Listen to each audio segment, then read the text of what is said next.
Ya pemirsa, terkait dengan kasus dugaan korupsi ini pasti juga akan berdampak kepada kendaraan Anda karena ini menyasar terkait dengan BBM, begitu ya. Pak Fitra, kalau kita melihat bahwa jika memang benar ini yang digunakan tidak sesuai dengan apa yang kita beli. Misalnya saja ini kita inginnya membeli Pertamax tetapi yang dimasukkan ke dalam kendaraan kita adalah Pertalite maupun jika ini adanya oplosan. Apa yang akan terjadi dengan kendaraan kita? Oke, ini jika benar ya, Oke. karena kan itu nanti peradilan yang akan memutuskan. Jika benar bahwa bensin yang kita beli di bawah kualifikasi minimal yang dipersyaratkan oleh mobil kita, maka pasti akan ada hal buruk yang terjadi. Mobil itu macam-macam. Kalau mobil teknologi modern, dia sudah dilengkapi dengan knocking sensor yang dia bisa memperlambat waktu pengapian kalau mendeteksi bensinnya itu oktannya lebih rendah untuk menghindari gejala detonasi awal alias knocking, kritik-kritik yang sering kita dengar. Kalau di mobil baru dengan knock sensor yang masih bisa mengatasi kekurangan oktan itu, yang akan terjadi adalah tenaga berkurang, konsumsi bahan bakar bertambah. Nah, tapi kita harus ingat dalam bahan bakar itu oktan itu hanya salah satu properties. Ada properties yang lain, ada densitas, ada viskositas, ada nilai kalornya berapa, ada aditifnya, ada deterjennya di situ. Nah, kalau misalnya ternyata yang masuk ke mesin kita tidak sesuai dengan persyaratan minimal dari mobil, itu bisa terjadi kerusakan dalam jangka pendek maupun jangka panjang. Misalnya filter bensin menjadi semakin kotor. Kalau misalnya mobil janjikan bensinnya Euro 4, ternyata yang masuk bukan Euro 4, itu catalytic converter kita bisa tersumbat. Dan yang paling bahaya adalah kalau kita memasukkan bensin yang di bawah standar oktan minimal yang dipersyaratkan oleh mobil itu dan mobil itu tidak memiliki knocking sensor, misalnya mobil yang keluaran tua gitu ya, bisa terjadi ngelitik. Ngelitik itu detonasi awal. Piston masih bergerak ke atas yang semestinya bensin itu belum meledak, dia sudah meledak duluan karena oktannya terlalu rendah. Itu bisa menimbulkan kerusakan mesin baik secara perlahan maupun secara langsung. Dan kadang-kadang biaya perbaikannya itu tidak murah. Oke, ini jadi kerugian juga ya untuk masyarakat ya. Selain kerugian negara yang sempat tadi sudah kita sebutkan. Saya mau tanya ke Pak Hendra. Pak Hendra, mungkin ada yang mau ditanyakan kepada narasumber-narasumber kita di sini. Mungkin terkait dengan keluhan.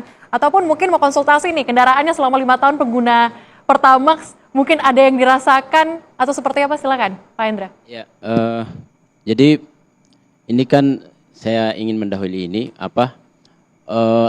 spekulasi dan asumsi ini kan sudah kemana-mana ya. Di Twitter itu sudah 200 ribuan itu yang nge-tweet tentang ini dan mengkritik pemerintah. Artinya kepercayaan masyarakat itu terus menurun terhadap pemerintah. Jadi yang ingin saya tanyakan, terserah siapa yang bisa menjawab itu. Kira-kira secara teknis, secara kebijakan, kira-kira bagaimana mengembalikan trust itu? Karena kalau dari penjelasan Bapak tadi yang mengatakan bahwa kita harus mengumumkan bahwa kita sudah melakukan pemeriksaan, masalahnya adalah proses hukum terus berjalan dan masyarakat lebih cenderung percaya dengan hukum, kejaksaan, peradilan.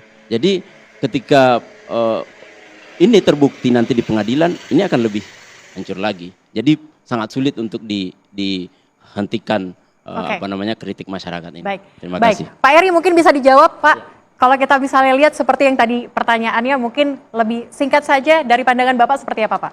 Benar, jadi memang harus segera ada action. Ya, quick respon dari Pertamina, dari pemerintah. Ya harusnya Fitra Eri ini langsung diajak bicara oleh Pertamina, langsung ngomong ke masyarakat karena beliau punya follower jutaan, ya. Semua karena ini kan adanya di medsos, mainnya di medsos. Jadi ada above the line, ada below the line. Jadi yang below the line ini di SPBU pasang spanduk-spanduk, ada sosialisasi, libatkan masyarakat, libatkan aparat penegak hukum, sosialisasi di seluruh kabupaten kota, khususnya Jabotabek nih. Jabotabeknya ada 700 SPBU. Segera lakukan sosialisasi bersama para influencer ini untuk tujuannya menenangkan masyarakat bahwa oplosnya itu salah kaprah gitu. Oplos dengan blending kan beda nih. Kalau blending itu resmi, kalau oplos kan kesannya itu kan manipulatif gitu. Oke, Mas Fitra gimana? Siap, bersedia Pak, mungkin? hari ini saya dihubungi Pertamina untuk bilang bahwa bukan bensin oplosan. Saya sendiri tidak berani karena saya tidak tahu faktanya seperti apa. Iya. Saya masyarakat biasa, saya konsumen. Saya dengar dari Kejaksaan Agung ada oplosan. Kebetulan saya dengar pendapat di DPR tidak ada oplosan. Mana yang benar? Jadi kalaupun Pertamina mau mengembalikan kepercayaan, menurut saya yang dilakukan harus komunikasi publik yang tepat. Tidak harus melalui influencer. Oke, mungkin ada yang mau ditambahkan, Mas Abra, silakan. Oke. Jadi saya ingin menyambung tadi sampaikan Pak Eri bahwa justru ini mestinya tidak hanya Pertamina yang terkesan defense untuk menjelaskan bahwa memang tidak terjadi pengoplosan, tidak terjadi penyimpangan dalam pengolahan produk tersebut. Justru ini saya pikir peran pemerintah dan DPR mendorong pemerintah dalam hal ini adalah Kementerian SDM dan Kementerian BUMN. Jadi kan sudah ada tadi mekanisme pengawasan auditnya dilakukan oleh BPH Migas dan juga Ditjen Migas. Nah, jadi dari sampling uji sampel ke beberapa depo maupun SPBU itu dilakukan, kemudian dipublikasikan dan hasil itulah saya pikir bisa menjadi salah satu cara masyarakat percaya bahwa produk yang mereka beli itu memang sesuai dengan spesifikasi. Dan DPR di sini saya pikir punya peran itu untuk mengawal agar dilakukan audit secara cepat. Tadi jadi tidak cukup hanya dengan statement verbal bahwa ini sudah sesuai dengan spesifikasi. Perlu ada bukti dari hasil uji lab tadi dan disampaikan. Nah, ini untuk konteks yang sekarang. Nah, konteks yang dulu gimana? Mungkin ya nanti di persidangan pasti akan disampaikan oleh masing-masing pihak bukti-bukti. Tetapi saya juga mendorong juga bagi otoritas dalam hal ini adalah Dirjen Migas dan juga BPH Migas untuk menyampaikan hasil audit ataupun uji lab di tahun-tahun ketika itu seperti apa. Itu juga akan menjadi penguat juga ataupun mengembalikan kepercayaan publik bahwa BBM yang mereka konsumsi selama ini, baik sekarang maupun yang dulu itu memang sudah sesuai dengan spesifikasi. Oke, audit harus dilakukan dan DPR bagaimana nih kesiapannya? Ya, pertama saya kira begini. Tadi kita bicara komunikasi. Saya setuju komunikasi harus dilakukan. Pertamina harus melakukan komunikasi oleh person of authority. Jadi seorang memiliki otoritas. Apakah selama ini kita melihat dari Pertamina itu ada direksinya, hadir di situ memberikan penjelasan, keterangan, menenangkan masyarakat, tidak kan jubir yang bicara.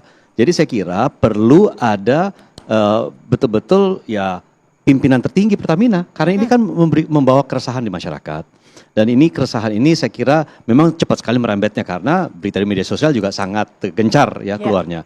Jadi saya kira perlu ada upaya dari direksi untuk bisa memberikan keterangan kepada masyarakat, meyakinkan masyarakat bahwa itu tidak terjadi. Kedua, memang kita sudah meminta agar ada upaya pembuktian yang nyata oleh pihak Pertamina yang kemudian bisa ditunjukkan kepada publik secara transparan bahwa ini loh tidak ada pengoplosan, mesin ibu bapak selama ini aman dan seterusnya Pertamina akan tetap menjaga agar tidak terulang lagi dan akan memberikan misalkan jaminan penggantian jika memang ada permasalahan ibu bapak terkait masalah bensin BBM yang kemudian dibeli tidak sesuai dengan spesifikasinya. Saya kira hal-hal itu perlu dilakukan. Ya, juga perlu dibuat misalkan saja seperti ini pertemuan terbuka antara misalkan direksi Pertamina dengan publik secara umum. Ya, saya kira itu bukan hal yang sesuatu yang sulit dilakukan, tetapi inilah yang kemudian membuka pembicaraan diskursus yang sehat antara direksi dengan publik supaya tidak terkesan bahwa ada yang perlu dihindari atau ditutup-tutupi. Oke. Kami juga dari tim IBF sudah mencoba untuk menghubungi Pertamina, kemudian juga Kementerian BUMN, pun juga dengan kejaksaan terkait dengan kasus ini, namun tidak bersedia untuk hadir nih. Jadi kita juga hanya dari beberapa sisi saja, tapi saya mau kembali ke Mas Fitra. Mas Fitra, tahun 2024 kasus terkait dengan Pertamax ini beredar, banyak sekali viral di media sosial, bahwa filternya lah, pompanya lah rusak karena Pertamax. Apakah itu benar dan juga apakah ini juga masih dirasakan sampai saat ini? Iya, ini fenomena yang menarik gitu ya. Saya memantau sosial media yang berkaitan dengan otomotif. Saya dengar ada pakai Pertamax, tiba-tiba mobilnya mogok, filter bensinnya macet. Walaupun kemudian dibantah bahwa itu juga kemungkinan ada faktor dari tangki bensin yang sudah berkarat, karatnya menumpuk dan masuk ke filter. Tapi yang saya lihat beberapa bulan ini, bahkan mungkin hampir setahun, itu banyak keluhan masyarakat mengenai kualitas dari Pertamax. Entah itu terkait hal ini atau tidak. Karena mereka membandingkan ketika mereka memakai BBM dengan oktan yang sama dari swasta, kok mereka merasa lebih hemat dan lebih kencang atau lebih bertenaga. Dan itu bukan hanya 1-2 orang, tiba-tiba itu ada banyak sekali. Dan didukung oleh yang lain. Iya benar, bahkan sampai ojek online semua bilang seperti itu. Tiba-tiba ada masalah ini. Jadi seolah-olah itu nyambung buat masyarakat. Makanya penting sekali kalau ingin masyarakat itu percaya kembali ke Pertamina, komunikasi yang dilakukan Pertamina tidak boleh defensif. Harus benar-benar humble, terbuka, rendah hati, transparan, dan juga harus dilakukan dengan memperhatikan keluhan-keluhan publik gitu ya. Jadi tidak mudah memang mengembalikan kepercayaan. Kepercayaan itu butuh waktu. Bisa hancur dalam sekejap, membangunnya lagi memang butuh waktu. Tapi benar ini adalah momen bagi pemerintah dan juga Pertamina untuk berbenah. Mungkin kalau Pertamina lebih bersih, dia lebih efisien, dia akan bisa memberikan pelayanan yang lebih baik kepada masyarakat dengan harga mungkin yang lebih terjangkau. Oke. Akhir-akhir ini beredar sebuah kasus tentang oplosan Pertamax yang sedang viral, yang justru dilakukan oleh Dirut Utama Pertamina sendiri, yaitu Patra Niaga. Dan dengan hal tersebut maka konsumen BBM pun marah dan tak terbendung lagi bahwa mereka tak percaya lagi pada Pertamina. Hal itu dilakukan dengan beberapa modus, diantaranya pertama adalah mengkondisikan bahwa minyak bumi di negara kita sendiri itu berkurang dan tidak memenuhi nilai ekonomis. Padahal tertuang pada pasal 2 dan 3 tentang energi sumber daya alam nomor 40 tahun 2018 bahwa seharusnya pasokan dari minyak di Indonesia itu dari dalam negeri saja.